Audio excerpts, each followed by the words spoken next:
Hello and welcome to all of our viewers in Nigeria and around the world to News Cycle on Global Television. I'm coming to you live from the nation's capital, Abuja. I am Ramsey Enoch. A quick reminder that Global Television is on DSTV channel 365 in Star Times 276. You can download the Global TV Nigerian mobile app for Android and iOS devices to keep track of our broadcast. President Bola Tinubu says his administration has removed the Federal Capital Territory from the Treasury Single Account, that is TSA, to expedite development and enhance resident participation in governance. The president, who received the tertiary resident at the presidential villa for Salah homage led by its minister Nyesom Wike, explained that the bureaucracy associated with the TSA was hampering infrastructural growth in the capital city and had to be reviewed for impact and progress. Our correspondent has the details.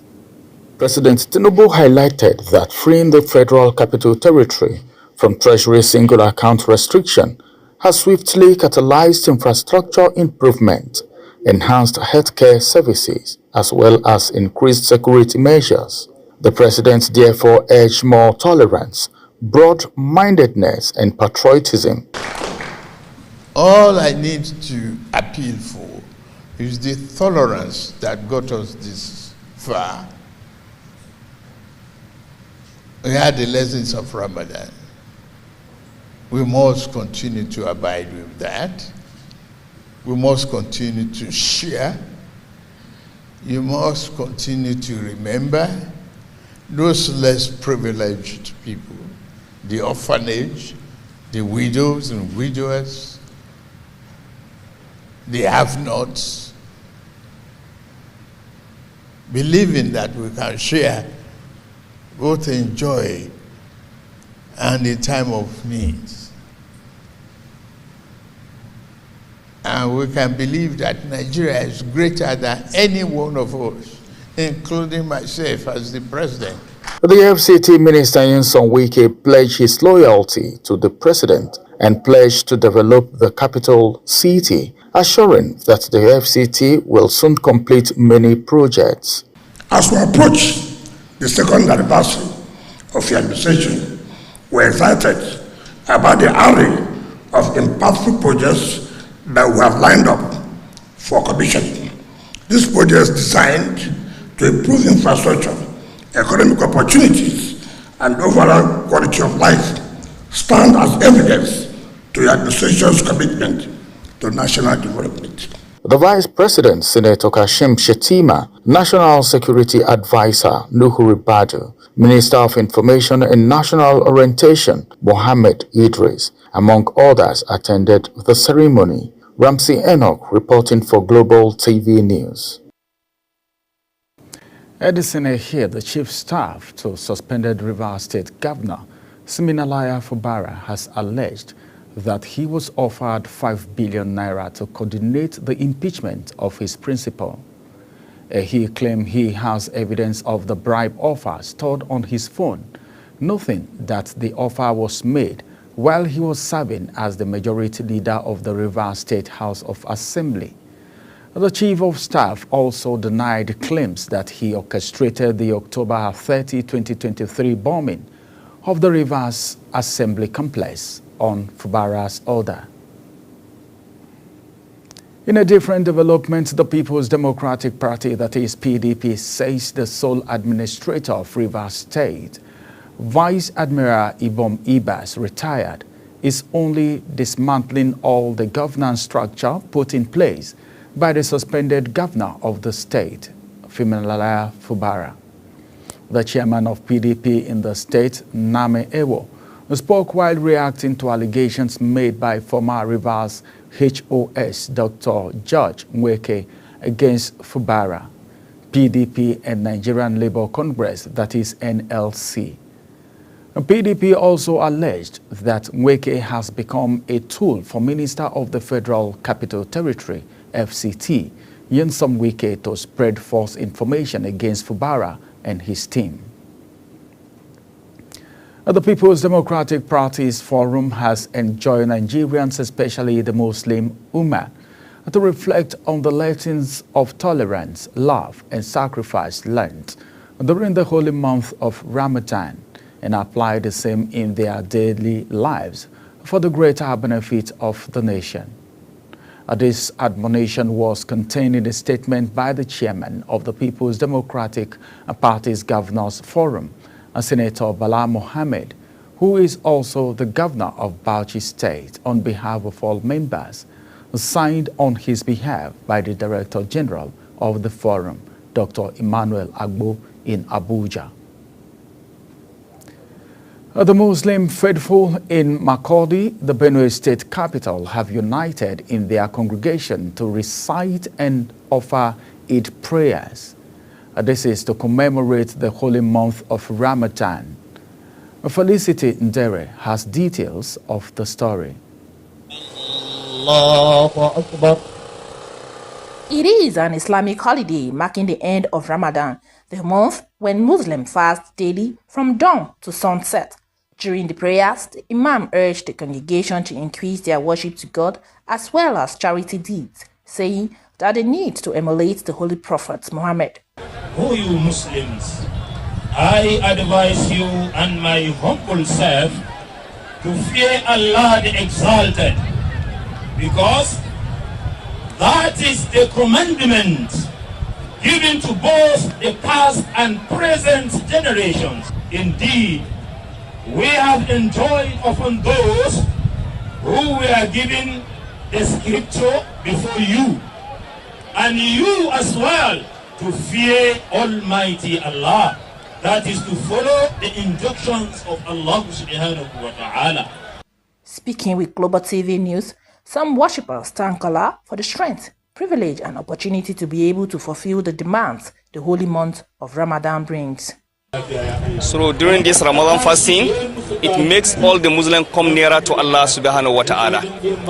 And we also pray to our country to live in a peace and harmony. The whole essence of this holy month of Ramadan, they have a lot of secrets. You pray, God will answer. Anything you know in your mind, you can do it. God will answer it. That is the secret and the take about this holy Ramadan. Eid prayers usually follows the final day of fasting in Ramadan, and it is celebrated for 3 consecutive days. Typically, it sees gatherings to break the fast. In Makurdi, Felicity Ndere, Global TV News. The 6th Division Nigerian Army says its operative has arrested 39 suspected oil thieves and destroyed 18 illegal refineries in the Niger Delta region. The acting Deputy Director, 6th Division Army Public Relations, Lieutenant Colonel Jonah Danjuma, disclosed this in a statement issued in Port Harcourt.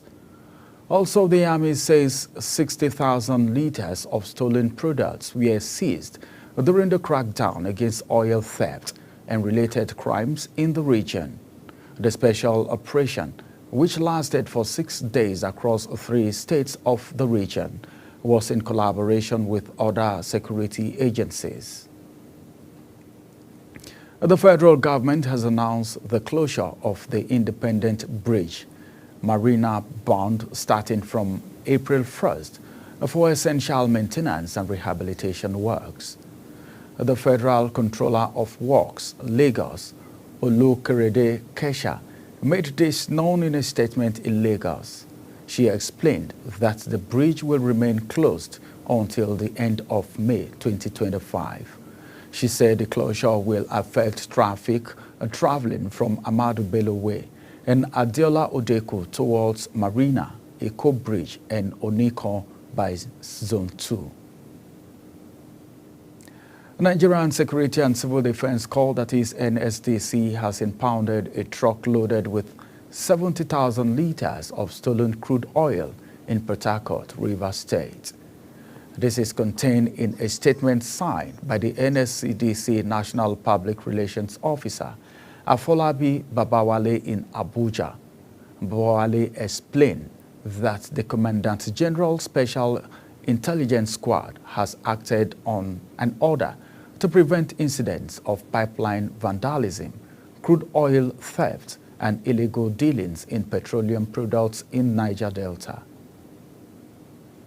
The Nigerian Center for Disease Control and Prevention, that is NCDC, has raised concerns over the increasing number of cross-penile meningitis cases across the country, saying its peak season is between November and May.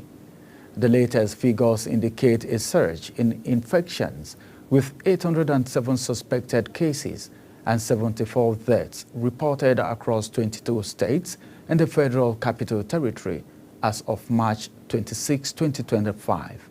The center's Director General, Dr. Jide Idris, noted that the agency has activated emergency response measures to curb the outbreak, particularly in Kebbi, Katsina, Sokoto, and the most affected states. Following the killings and crisis in some parts of the state, Kogi State's government has banned rallies and the use of security convoys in the state.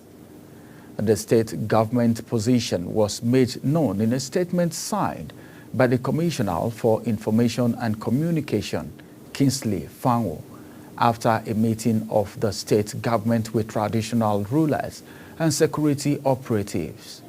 Fanwo, in a statement, said the state government reviewed the security position of the state, necessitating the ban to forestall complete breakdown of law and order in some parts of the state. You're watching the live broadcast of News Cycle.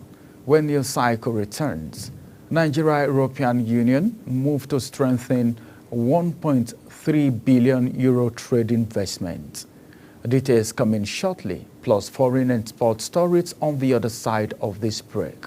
Stay with us. Do you know that global television can be watched in Nigeria and all over the world?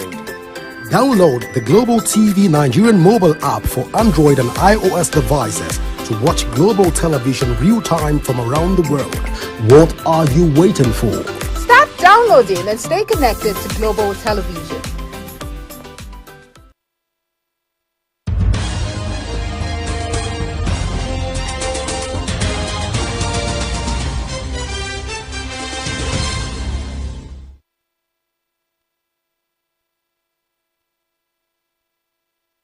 And now from the world of business, Nigerian government and the European Union have commenced high-level discussions on ways to strengthen European Union-Nigerian Economic Cooperation.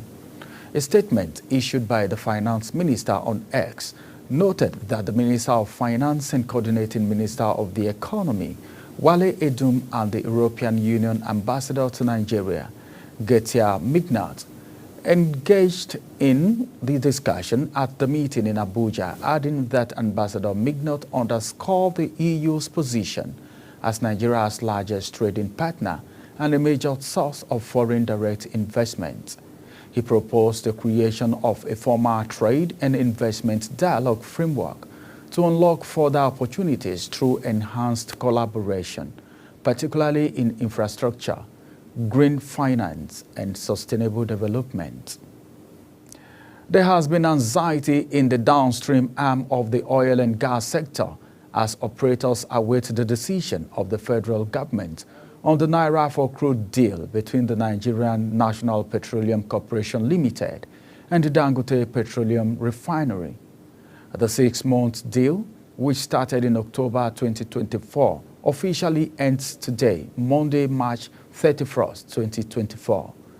The deal's extension or complete half is still being discussed by the parties involved. However, it is believed that the committee responsible for the negotiation is yet to resolve on the matter. As this lingers, the effect is now felt in the pump prices of refined petroleum products. The World Bank is set to approve fresh loans totaling $632 million to Nigeria amid mounting concern over the country's rising debt profile.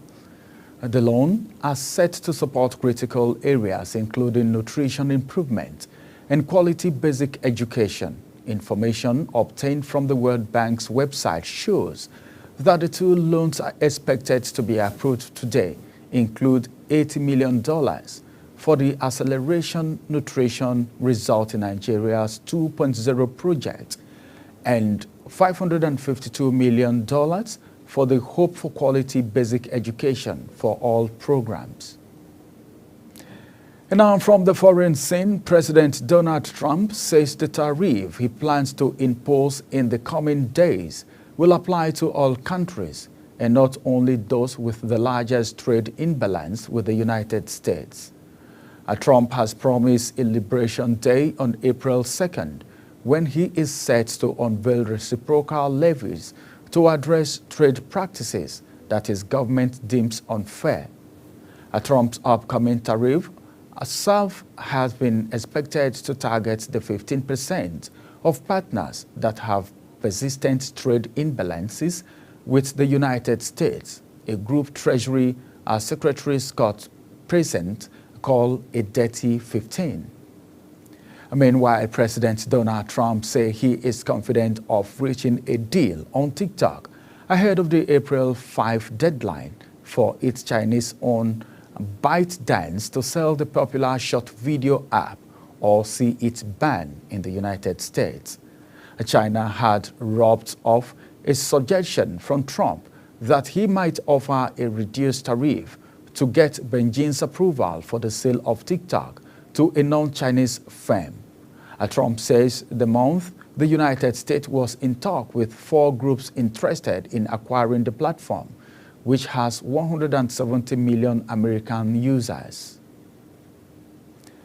Mali, Burkina Faso, and Niger have imposed a 0.5% levy on imported goods to fund their new trade state union after exiting the economic community of West African states, that is ECOWAS. The military-led government announced that the levy agreed upon on Friday will take immediate effect. This move effectively ends free trade within West Africa under the regional bloc and underscores the growing rift between the Sahel states, region powers such as Nigeria and Ghana. And now from the world of sports, manager Mikel Arteta says Bukayo Saka is ready to go for Arsenal after 3 months out with hamstring injury. The England forward, who has scored 9 goals in all competition for the club this season, has not featured since Arsenal's 5-1 win at Crystal Palace on December 21. He stated that all the careful things are already done. Real Madrid coach Carlo Ancelotti says a superstar striker, Kylian Mbappe, is capable of becoming a legend at the club like all-time top scorer Cristiano Ronaldo. Mbappe, who idolized Ronaldo while crossing up and after joining Madrid from Paris Saint-Germain last summer, has equaled the Portuguese striker's tally of 33 goals in his first season at Santiago Bernabeu. Ancelotti also said he wished for Mbappe is that he is capable of achieving what Ronaldo did at Real Madrid. And that's it on Global TV News Cycle. Kindly follow us across all social media platforms now showing on your screen by using @Global TV NG. You can download the Global TV Nigerian mobile app for Android and iOS devices to keep track of our broadcast. I am Ramsey Enoch Agbo. Thank you for watching.